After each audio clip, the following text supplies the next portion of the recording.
Hibbing school leaders are weighing whether to close an elementary school, and now they've scheduled a public meeting to walk the families through the proposal. That will allow community members to join the conversation about either closing or selling Green Haven Elementary. That hearing will be at 6 p.m. on Monday, 6 p.m. on March 26th at Lincoln School Auditorium. The district is bringing this conversation forward, hoping it could make a dent in their $2 million budget deficit. They're blaming those financial challenges on declining enrollment, financial pressures, and their recently failed referendum.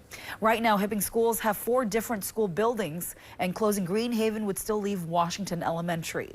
As we reported earlier this week, Hibbing schools and some of its union staff are still at an impasse over contract talks. Their next scheduled mediation session is on March 17th.